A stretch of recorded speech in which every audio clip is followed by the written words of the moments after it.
হরে কৃষ্ণ। আর কয়েকদিন বাদেই পরমেশ্বর ভগবান শ্রীকৃষ্ণের এক অন্যতম অবতার নরসিংহদেবের আবির্ভাব, নরসিংহ চতুর্দশী। ভগবানের অনেক অবতার আছে, মৎস্য, কুর্ম, বরাহ আদি নানান অবতার। তারপরেও এই নরসিংহ অবতার এক বিশেষ অবতার। তার কারণ, যখনই ভক্ত কখনো বিপদে পড়ে, ভগবান নরসিংহদেবকে স্মরণ করার মাধ্যমে সেই বিপদ থেকে সে মুক্তি লাভ করে। এই জন্য ভক্তদের কাছে নৃসিংহদেব এবং তার আবির্ভাব তিথি নরসিংহ চতুর্দশী এক অন্যতম ব্রতের মধ্যে বা অনুষ্ঠানের মধ্যে পড়ে।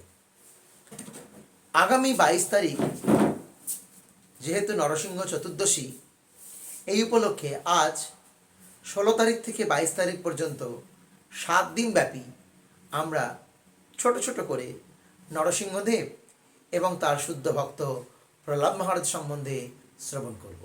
তো আসুন আজকে আমরা নরসিংহদেবের আবির্ভাব এবং তার শুদ্ধ ভক্ত প্রহ্লাদের জীবনী নিয়ে কিছু আলোচনা শুরু করি। এক সময় পরীক্ষিত মহারাজ শুকদেব গোস্বামীকে জিজ্ঞাসা করলেন যে, হে মুনিবর, হে ব্রাহ্মণ শ্রেষ্ঠ, ভগবান বিষ্ণু তো সমদর্শী, কিন্তু কখনো কখনো দেখা যায় যে ভগবান অসুরদের বিনাশ করেন আর দেবতাদেরকে রক্ষা করেন। তো এটা তো সমদর্শিতার পরিচয় হলো না। যখন এই ধরনের প্রশ্ন পরীক্ষিত মহারাজ শুকদেব গোস্বামীকে করলেন, তখন শুকদেব গোস্বামী অন্য একটি কাহিনী অবলম্বন করে পরীক্ষিত মহারাজকে উপদেশ দেওয়া শুরু করলেন। শুকদেব গোস্বামী বললেন যে, হে প্রিয় পরীক্ষিত, তোমার পিতামহ যুধিষ্ঠির মহারাজ ঠিক একই প্রশ্ন মুনিবর নারদ মুনিকে করেছিলেন।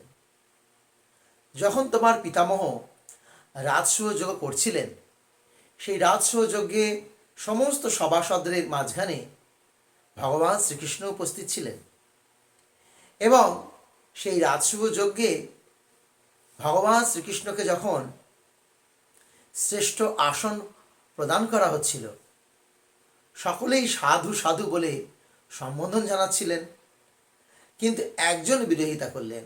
তিনি হলেন শিশুপাল।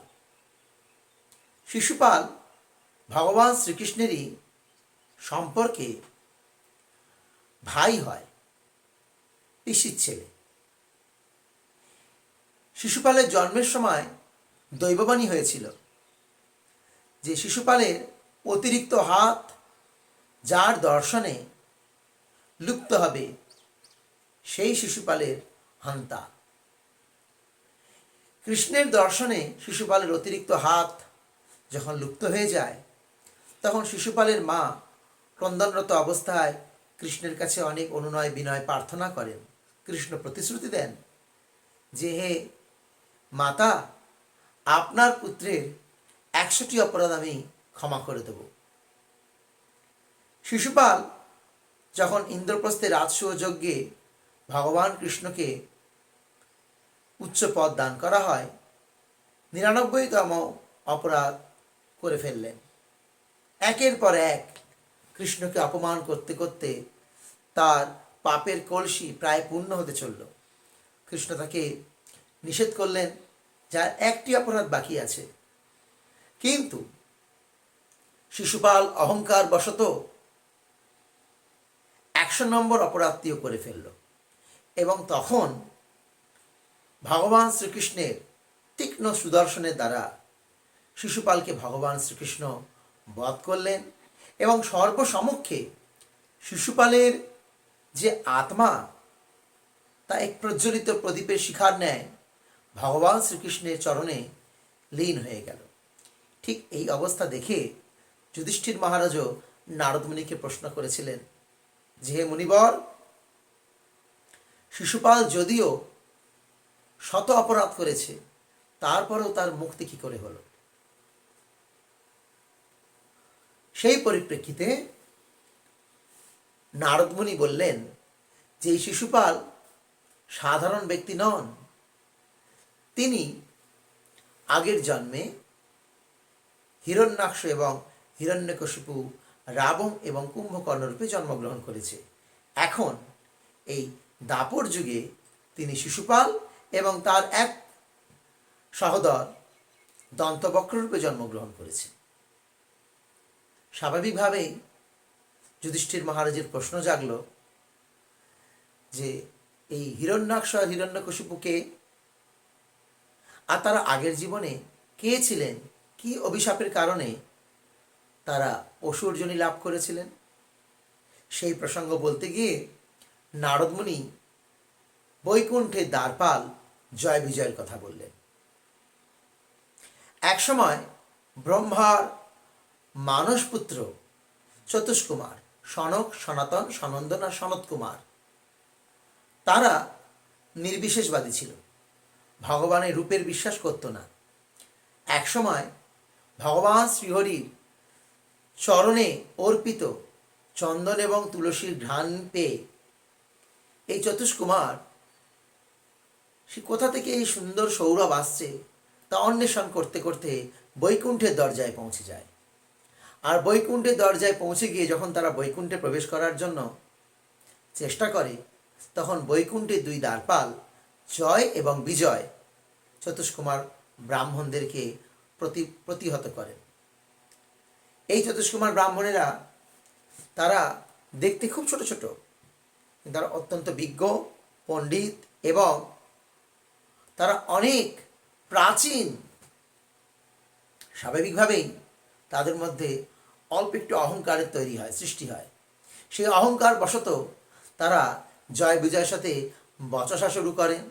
জয় বিজয় তো তাদের দিকে ঠিকই আছে, তারা নির্বিশেষবাদী ব্যক্তিকে কেন ভগবানের ধাম বৈকুণ্ঠে প্রবেশ করতে দেবেন, এই নিয়ে বহু তর্ক বিতর্ক হয়। আর সেই তর্ক বিতর্কের স্বরূপ চতুষ্কুমার জয় বিজয়কে অভিশাপ দেওয়ার জন্য মনস্থ করেন। আর ঠিক সেই সময় বৈকুণ্ঠপতি ভগবান শ্রীহরি বৈকুণ্ঠের ভেতর থেকে বেরিয়ে আসেন এবং তিনি বৈকুণ্ঠের দরজায় এসে জয় বিজয়কে শাসন করতে আরম্ভ করেন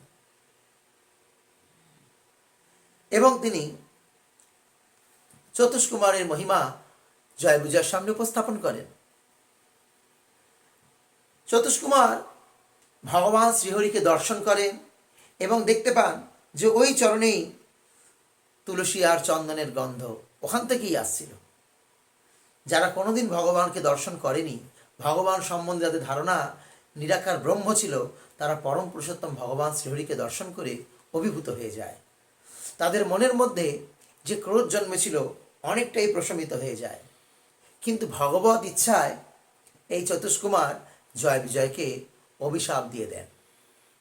যদিও ক্রোধ প্রশমিত হয়েছিল, তারপরেও কেন অভিশাপ দিল? ভগবানের ইচ্ছা। একসময় এই জয় বিজয় বৈকুণ্ঠের দরজায় দাঁড়িয়ে দুজনে আলোচনা করছিল যে আচ্ছা, আমাদের প্রভু পরম পুরুষোত্তম ভগবান শ্রীহরি তিনি সমস্ত রস আস্বাদন করেন, কিন্তু একটা রস আস্বাদন তিনি করতে পারছেন না, সেটি হচ্ছে বীর রস। ভগবান কারোর সাথে যুদ্ধ করে আনন্দ পাচ্ছেন না, কারণ তার সমকক্ষ কে আছে? শ্রীমৎ ভগবদ গীতায় বলা হয়েছে, মত্ত পরতরং নান্নাথ কিঞ্চিদস্তি ধনঞ্জয়। তার থেকে শ্রেষ্ঠ কেউ নেই, তার সমানও কেউ নেই। তাহলে সমান বা শ্রেষ্ঠ না হলে যুদ্ধ করবে কে? তাই জয় বিজয় মনে মনে চিন্তা করলো, যদি আমরাই প্রভুকে এই যুদ্ধের সুখ দিতে পারতাম কত ভালো হতো, কিন্তু সেটা তো সম্ভব নয়। আমরা তো প্রভুর সেবক, আমরা তো প্রভুকে যুদ্ধে আনন্দ প্রদান করতে পারি না। ভক্তের সকল ইচ্ছা ভগবান পূরণ করেন, এই একটা ইচ্ছা জয় বিজয়ের মধ্যে হয়ে রইল। অপরদিকে একসময় দেবী লক্ষ্মী ভগবান শ্রীহরির পাদ সম্বাহন করতে করতে চিন্তা করছেন যে আমার প্রভু, তার শরীর এত কোমল, দুধের ফেনার ন্যায় তার শরীর এত নরম, আর এই কোমল শরীর দিয়ে বজ্রের মতো অসুরদেরকে তিনি বধ করেন কিভাবে, এই প্রশ্ন লক্ষ্মীদেবীর ও মনের ইচ্ছা পূরণ করার জন্য ভগবান আয়োজন করলেন। তাহলে জয় বিজয় আর লক্ষ্মী দেবী উভয়ের ইচ্ছা পূরণ করার জন্য ভগবত ইচ্ছায় চতুষ্কুমার জয় বিজয়কে অভিশাপ দিল। কি অভিশাপ? অভিশাপ তো অনেক বড় হতো। ভগবানই মধ্যস্থতা করলেন, জয় বিজয়ের সাথে চতুষ্কুমারের মধ্যস্থতা করলেন। ভগবান শ্রীহরি বললেন, হে জয় এবং বিজয়, ব্রাহ্মণের অভিশাপ অব্যর্থ, তার যে কি ফল তোমাদের জানা নেই। এখন ভেবে দেখো, যদি যদি চতুষ্কুমারের অভিশাপে তোমরা নরকগামী হও, অসুরজনী লাভ করো, তাহলে 3 জন্ম লাগবে আমার কাছে ফিরে আসতে। আর যদি তোমরা স্বাভাবিকভাবে ভক্ত মানসিকতা নিয়ে মর্তলোকে যাও, 7 জন্ম লাগবে ফিরে আসতে। তোমরা পছন্দ করো, কোনটা তোমরা চাও? জয় বিজয় বললেন যে প্রভু, আমরা তো এক চোখের পলক পর্যন্ত আপনার বিস্মৃতি সহ্য করতে পারি না, সেখানে 7 জন্ম তো অনেক দূরের কথা। তাই প্রভু, বৈরীভাব পোষণ করে যদি 3 জন্মে ফিরে আসতে পারি, সেই অভিশাপই দিন। চতুষ্কুমার তখন জয় বিজয়কে অভিশাপ দিল। সত্যযুগে তারা হিরণ্যাক্ষ আর হিরণ্যকশিপু হয়ে জন্মগ্রহণ করবে, দিতি এবং কশ্যপ মুনির পুত্ররূপে। ত্রেতা যুগে তারা বিশ্বশ্রবা এবং কেশিনীর পুত্ররূপে রাবণ এবং কুম্ভকর্ণ রূপে জন্মগ্রহণ করবে।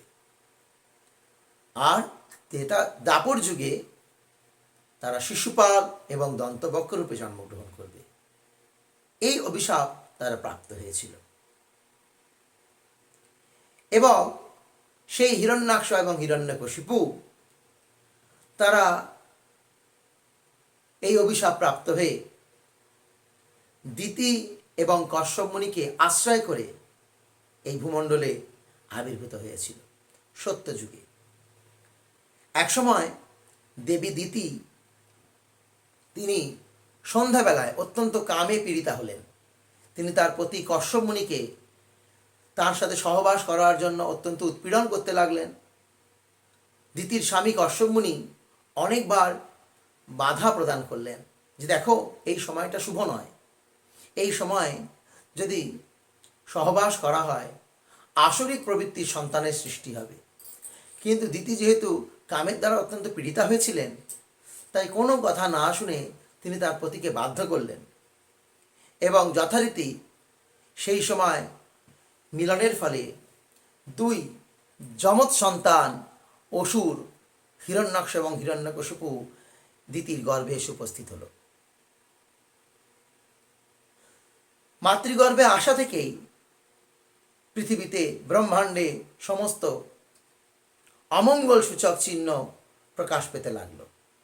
আর যখন তাদের জন্ম হলো, ভূমিষ্ঠ হলো, তখন সমস্ত অমঙ্গল সূচক লক্ষণ সম্পূর্ণরূপে প্রকাশিত হতে লাগলো। আকাশে উল্কাপাত হলো, ধূমকেতু দেখা গেল, শৃগাল, কুকুর তারা উচ্চস্বরে গলা করে চিৎকার করতে লাগলো। শুভ শুভ প্রাণীরা শরীরের বাঁ দিক দিয়ে হাঁটতে লাগলো, জলোচ্ছ্বাস দেখা গেল, অগ্নুৎপাত হলো, খরা দেখা গেল, ভূমিকম্প হলো, নানান রকমের অমঙ্গল সূচক পরিস্থিতি দর্শন করে দিতি অত্যন্ত ভয়ার্ত হলেন। তিনি বুঝতে পারলেন তার প্রতি নিষেধ করা সত্ত্বেও তিনি কামে পীড়িত হয়ে যা করেছেন তা সমাজের জন্য, জগতের জন্য মঙ্গলকারী নন। তারপরেও কশ্যপ মুনি তার পত্নীকে আশীর্বাদ দিয়েছিলেন যে হে প্রিয় পত্নী, তুমি চিন্তা করো না, তোমার পুত্রের ঔরসে এক মহান ভগবত ভক্ত আবির্ভূত হবে যার নাম প্রহ্লাদ। সে তোমার পুত্রকে এবং তোমাকে উদ্ধার করবে, সমগ্র অসুরকুলকে উদ্ধার করবে এবং সে ভগবান শ্রীহরির মহান ভক্ত হবে। এই আশীর্বাদ পেয়ে দেবী দিতি একটু আশ্বস্ত হন এবং তারপরে হিরণ্যাক্ষ এবং হিরণ্যকশিপু তারা ব্রহ্মার তপস্যার জন্য জঙ্গলে গমন করেন। তো আসুন আজকে আমরা এই পর্যন্ত শ্রবণ করলাম। কালকে আমরা শ্রবণ করব কিভাবে হিরণ্যাক্ষ এবং হিরণ্যকশিপু ব্রহ্মার তপস্যা করেছিল, আর ব্রহ্মার তপস্যায় বলীয়ান হয়ে হিরণ্যাক্ষ কী করলো, আর হিরণ্যকশিপুই বা কী বর পেল। তো আজকে আমরা এখানেই বিরাম দিচ্ছি। আমাদের এই শ্রীমদ্ ভাগবত এবং ভাগবতে প্রহ্লাদ চরিত্র, নরসিংহদেবের কাহিনী শ্রবণ করার জন্য আমাদের এই চ্যানেলটিকে আপনারা সাবস্ক্রাইব করুন এবং বেল আইকন বোতামটি টিপুন, যাতে আমাদের পরবর্তী ক্লাসগুলো আপনারা ধারাবাহিকভাবে পেতে পারেন। হরে কৃষ্ণ, ধন্যবাদ।